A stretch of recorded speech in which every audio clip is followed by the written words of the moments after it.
Oke, kembali di seri belajar pemrograman web modul 2 yang membahas mengenai bahasa pemrograman PHP. Di bagian ke-8 ini kita akan mencoba membuat form. Nah, form ini nanti biasanya digunakan ketika kita ingin mengirimkan data yang dalam bentuk inputan. Misalnya untuk registrasi atau kita ingin menginputkan biodata siswa atau mahasiswa. Nah, oke, langsung saja kita praktek secara langsung dengan menggunakan Visual Studio Code. Di sini saya buka new window gitu ya. Kemudian seperti biasa kita buka dulu open foldernya, dicari lokasinya di sampp, kemudian htdocs, kemudian latihan PHP. Ini file yang sudah kita buat kemarin, kita buat file baru di sini. Misalnya kita ingin menginput biodata siswa seperti itu ya. Kita buat di sini input data, kemudian .php. Oke. Nah, di dalam membuat form biasanya akan ada dua file. Yang pertama adalah file untuk menginput data dan yang kedua adalah file untuk menangkap data. Nah, di sini input data saya gunakan untuk menginputkan data. Untuk menginputkan data sendiri bisa menggunakan HTML, bisa juga menggunakan PHP. Oke, kita buat struktur dasar dari HTML-nya terlebih dahulu. Doc type HTML, kemudian HTML, kemudian head, title-nya gitu ya, title, input data siswa misalnya. Kemudian body. Oke, selanjutnya untuk membuat form tentunya kita menggunakan tag form terlebih dahulu. Form. Nah, form ini kemudian ada action gitu ya, action. Atribut action ini merupakan alamat kemana nanti data akan kita kirim. Di sini saya contohkan misalnya save data gitu ya, save data.php. Kemudian atribut yang lainnya adalah method. Nah, method ini yang sering digunakan adalah post dan get.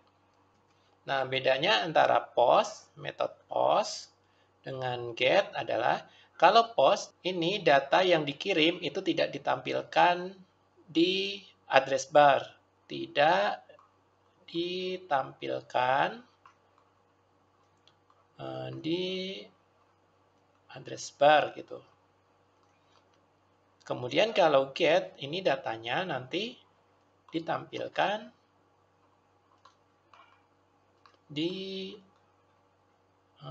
address bar. Nanti kita akan coba mengirim data menggunakan post dan get. Selain dua ini sebenarnya ada delete misalnya. Ini juga bisa untuk mengirim data. Oke, kita langsung coba ya. Di sini yang pertama kita akan gunakan metode get terlebih dahulu. Get gitu. Kemudian di sini kita tutup. Kemudian tutup tag formnya. Nah, untuk menginputkan data misalnya kita buat nama gitu ya. Nama. Kemudian di sini titik 2, kemudian input. Type-nya adalah text gitu. Text. Name-nya adalah nama. Oke. Kemudian di sini BR gitu. Misalnya apalagi? Misalnya tempat lahir.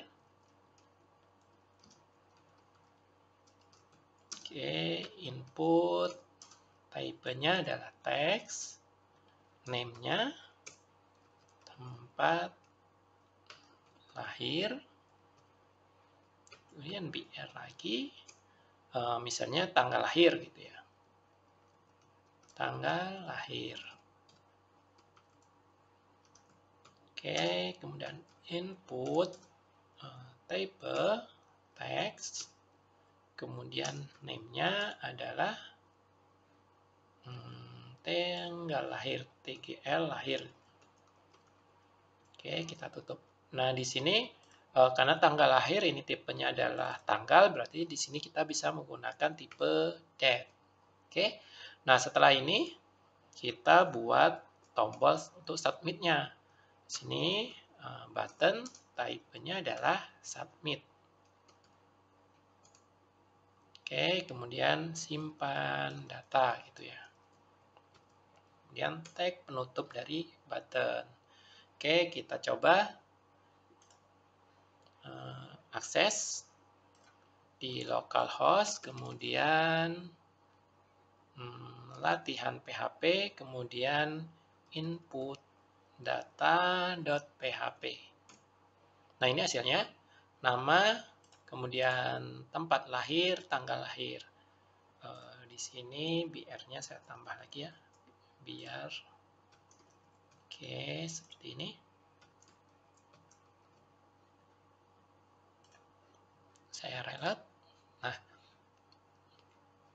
ini misalnya kita nama Budi, kemudian tempat lahirnya di mana, di Singaraja. Kemudian tanggal lahirnya 18 Desember gitu ya, dari tahun 2021.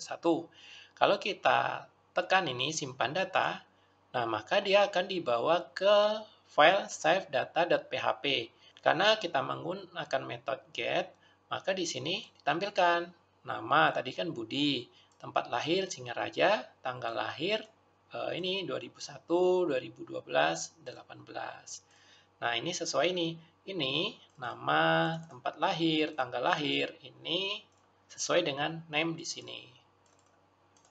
Oke.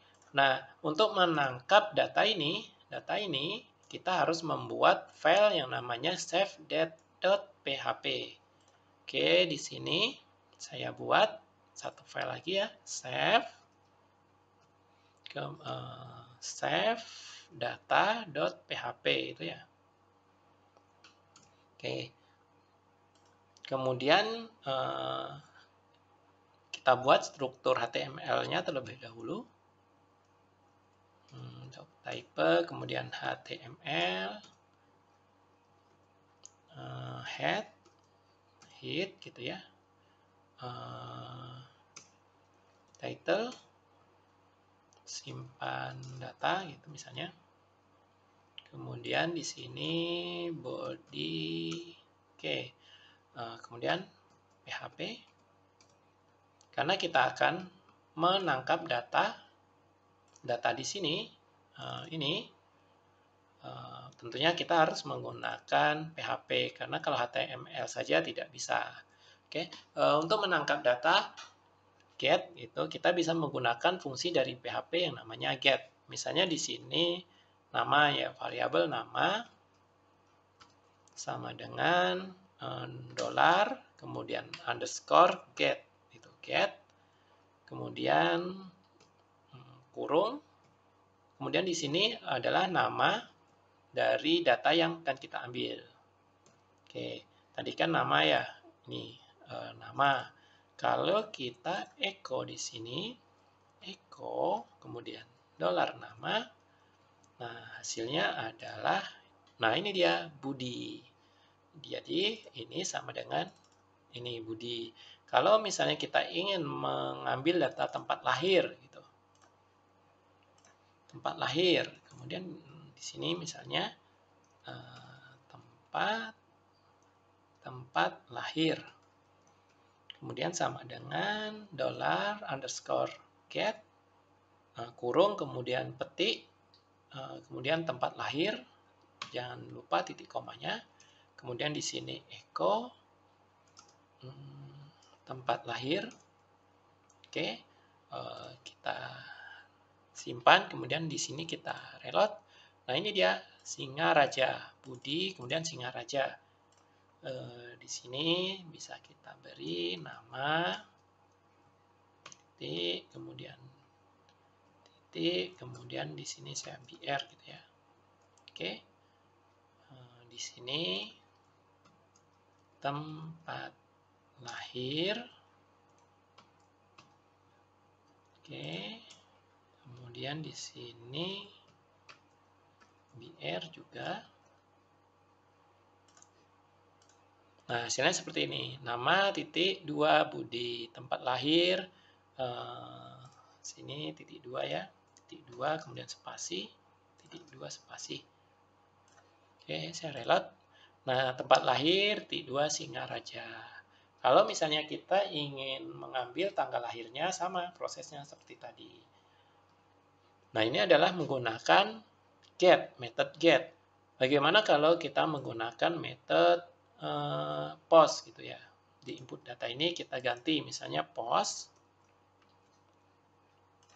Ini saya input data, saya refresh ya.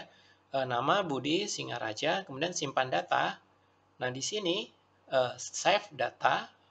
Tadi kan menuju file save data, tidak ditampilkan di address bar data yang kita kirim. Nah, di sini undefined index nama gitu ya, tidak ditemukan nama dan tempat lahir. Kenapa? Karena kita menangkapnya menggunakan method get. Kalau misalnya kita mengirimnya menggunakan method post, nah di sini juga harus post gitu. Di sini ya, kita ganti misalnya post. Nah, post seperti ini, kemudian kita reload, kita resign. Nah datanya ketangkap oleh file save data. Oke ya. Nah, di sini misalnya kita simpan. Nah, ini nama Budi, tempat lahir Singaraja. Nah, ini adalah cara membuat file form. Untuk yang lainnya nanti akan kita pelajari secara langsung dengan menggunakan framework Laravel. Saya rasa cukup. Terima kasih.